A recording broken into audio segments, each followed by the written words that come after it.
by doing nothing, they've announced their support of it. Every single American. We hear you loud and clear. This is their failure. This mayhem is on them. And all the while, they're laughing at you and me.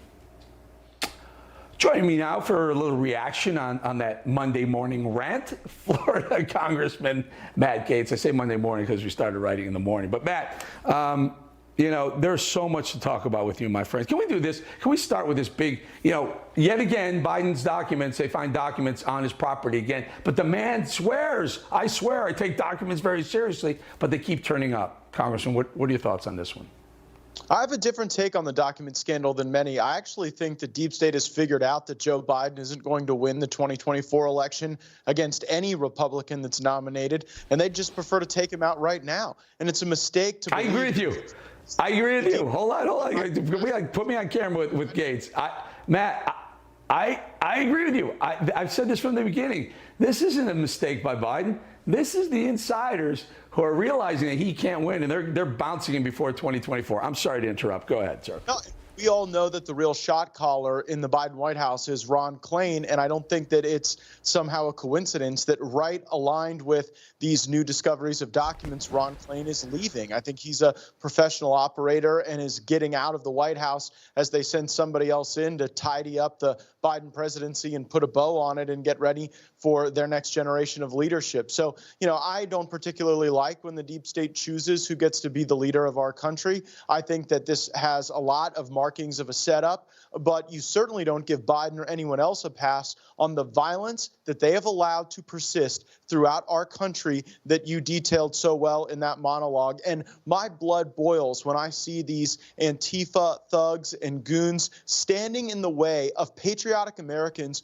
who want to help our fellow citizens by serving in law enforcement. I mean, think about what they're really standing in the way of. The people who, despite the defund the police effort, despite the woke leftists, despite the decreasing respect for police in some of the bluest areas of our country, they are willing to stand up and serve and be part of that thin blue line. And the fact that we allow this to persist as some sort of political activity instead of designating it as the terrorism that it is disgusting. But we see what the left's actual vision is for America right now. They want to lock you down in your home, disarm law-abiding Americans, and then move in some criminal illegal gang next door, all the while allowing these national organizations that function as the left's street mob to go and take over airports and police stations. And we have a national interest in quelling that and not allowing it to occur.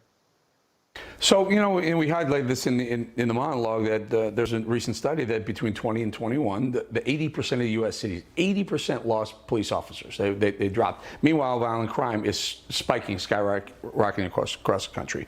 So an Antifa thug shoots at a cop, and then he's shot and killed, and that somehow sparked a massive riot.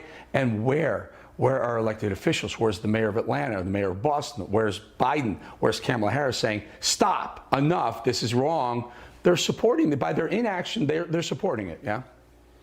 Well, I'm deeply concerned that we cast these acts of domestic terrorism as politics. But politics isn't violence. Politics is actually how we resolve our differences in the absence of violence. And I think about that last omnibus bill and the tens of millions of dollars that were dedicated to send the FBI off on some white supremacy snipe hunt. Meanwhile, the actual organized violence in our country is animated by the left, not the right. And we are not giving that serious attention. Meanwhile, we're learning right now, the head of counterintelligence at the New York FBI office was getting paid hundreds of thousands of dollars illegally by the very Russians they were accusing Donald Trump and his campaign of colluding with. So turns out the FBI was colluding with Russians a lot more than President Trump or his campaign ever were. All the while, the actual harm to our fellow Americans is occurring through these acts of terror. They want you to be too afraid to go to the Atlanta airport. They want you to be too afraid to go and shop on a street and enjoy time with your family, because the goal of these violent leftists is to leave you with such a diminished view of your life and of this country that you won't fight back against the terrible things that they are trying to do. But we will fight back, and it starts by exposing the organized effort here for what it is. We agree with you on all these things, Matt. Then you have to take it to the next step. So what's the final motive, right? Okay, you can say that they want you to be fearful and they want you to lock yourself down in your home and they want you to come to them for. But we're seeing more and more this push to have illegals to get voting rights. A couple of states voted for it. I think Vermont did, or New Hampshire, one of them up in the Northeast did, to allow illegals to vote in their state elections. That is a very scary process, because once it goes there, it could go even further. Is this the ultimate goal of the left? Well, it is in line with a low thinking of America. Think of how small you must believe America is, how devalued our citizenship is, to take that which is precious and recognized as a feature of our citizenship and to freely give it away to people who broke the law to get here, who are an affront to the national sense of rule of law. That is a terrible thing to do, but you wouldn't do that if you actually were prideful in our country. And that's why in our schools, in our corporations, we see this effort to try to make us think less of the greatest nation that has ever existed in all of human history. I believe America is our home. That means we have to protect our home. We have to know who is coming and going from our home. And then we have to ensure that we make policy choices for the betterment of the people who are here. And that doesn't make us bad. That doesn't make us dislike other cultures or other people, but we are allowed to prioritize our people and their safety and their culture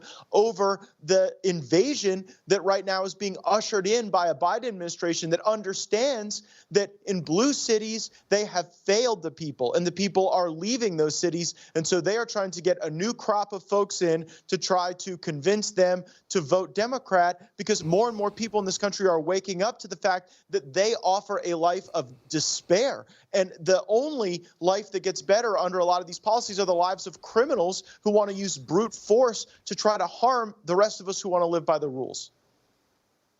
Matt, I noticed you have a proposal to defund the ATF, alcohol, tobacco, and firearms. I like that. You know, I can see us really taking a hard look at how we're funding the FBI, how we're funding the Department of Justice, even how we're funding the IRS and others.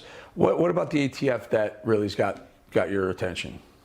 Well, in a recent rule, the ATF embraced a position on braces that would have converted disabled veterans who want to engage in pistol shooting into felons, not by virtue of their desire to commit any crime, but because bureaucrats are exceeding their authority. So if we have an ATF that is targeting disabled veterans, if we have an ATF that is engaging in operations like Fast and Furious, where they're literally putting guns into the stream of commerce and into the hands of criminals, then why do we have these people in the first place? They have not been called forward to justify their use Matt, of what happened? Matt, what happened?